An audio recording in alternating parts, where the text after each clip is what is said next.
이건 개혁이 아닙니다. 이건 법을 멈추고 정의를 묻어버리는 겁니다. 대한민국에서 대통령은 헌법 위에 있지 않습니다. 그 누구도 법보다 위에 설 수 없습니다. 그런데 지금 그 상식이 흔들리고 있습니다. 재판중지법, 그 이름 아래 법이 멈추려 하고 있습니다. 그리고 국민은 묻습니다. 대통령을 위한 나라입니까? 국민을 위한 나라입니까? 좋아요 한번 눌러주시고 끝까지 함께 봐주세요. 이 이야기는 지금 법치와 권력 중 어느 쪽이 이길 것인가의 싸움입니다. 지난 10월 31일 대장동 일당 5명 전원에게 중형이 선고됐습니다. 김만배, 유동규, 정영학, 남욱, 정민용 이름만 들어도 익숙하죠. 법원은 공공이익을 사익으로 돌려 국가에 손해를 끼쳤다고 밝혔습니다. 그런데 바로 다음 날 민주당이 움직였습니다. 대통령 재판을 중단시키는 법을 만들겠다. 이른바 재판중지법, 정식 명칭은 형사소송법 개정안. 법원과 검찰이 이재명 대통령의 재판을 재개할 가능성을 언급하자 민주당은 곧바로 법으로 막자고 나선 겁니다. 하지만 대통령실은 단호했습니다. 대통령을 정쟁에 끌어들이지 말라. 이례적으로 직접 나서서 여당의 입법을 비판했습니다. 그날 오후 대통령 비서실 강훈식 실장은 이렇게 말했습니다. 대통령은 본인 재판과 관련된 법안을 추진하지 말라는 뜻이 확고하다. 결국 민주당은 다음날 법안을 철회했습니다. 하지만 이건 단순한 후퇴가 아니었습니다. 여론의 눈치를 본 전략적 유예. 오늘은 멈추지만 상황이 바뀌면 다시 추진한다는 신호였습니다. 민주당은 이 법을 국정안정법이라 부릅니다.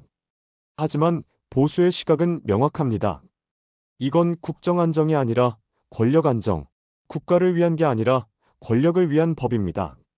재판중지법이 통과되면 대통령은 재임 중 어떤 범죄 혐의로도 재판받지 않습니다.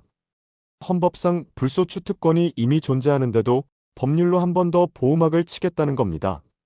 즉, 헌법이 재임 중 기소 불가를 보장했다면 이 법은 재임 중 재판 불가를 추가하는 셈입니다.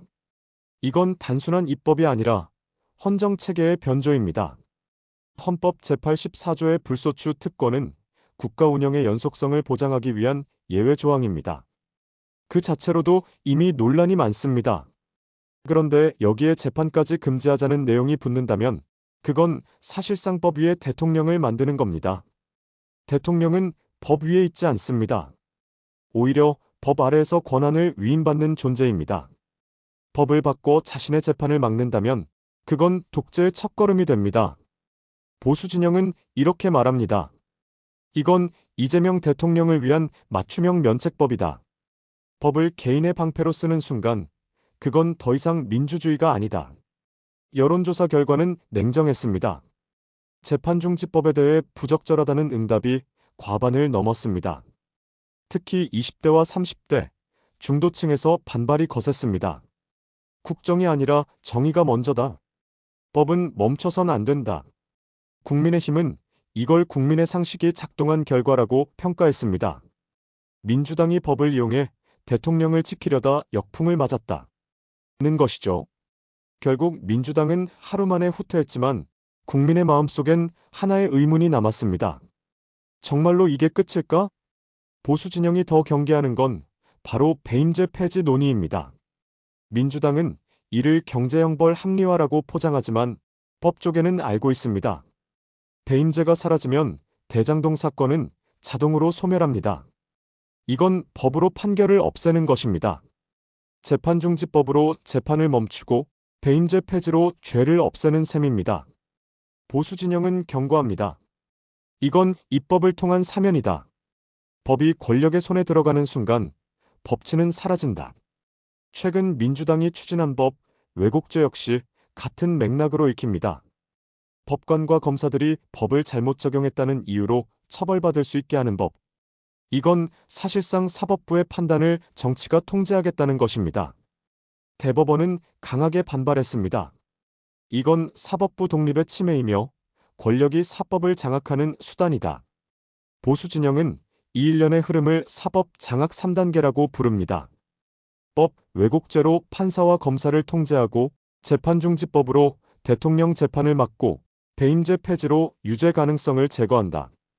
그 결과 사법부는 권력의 도구가 되고 법은 정의가 아닌 정치의 시녀가 됩니다. 법이 권력의 도구가 되면 그 피해는 언제나 국민에게 돌아옵니다. 국민은 법의 보호를 잃고 권력자는 책임을 지지 않습니다. 히틀러가 독일을 장악할 때 가장 먼저 한 일이 사법부 장악이었습니다. 국민의 이름으로 판결한다는 문구를 국가의 이름으로 판결한다로 바꿨죠. 그 차이가 얼마나 무서운지 우리는 역사로 배웠습니다. 재판중지법은 단순한 법이 아닙니다. 이건 법치와 권력의 전쟁입니다. 한 나라의 대통령이 자신과 관련된 법을 만들고 그 법이 자신에게 적용된다면 그건 이미 민주주의의 종말입니다. 보수 진영은 말합니다. 법을 바꿔 죄를 없애려는 나라에 정의는 없다. 법은 멈춰서는 안 된다. 대통령이 진짜로 국정을 안정시키고 싶다면 먼저 자신부터 법 앞에 서야 합니다. 법 위에 서는 것이 아니라 법 아래에서 국민에게 책임지는 모습이 진짜 지도자의 길입니다. 여러분은 어떻게 생각하십니까? 대통령 재판 중단법 정말 필요한 법일까요? 아니면 권력 보호를 위한 마지막 방패일까요? 댓글로 여러분의 생각을 남겨주세요. 좋아요 한 번이 법치주의를 지키는 힘이 됩니다.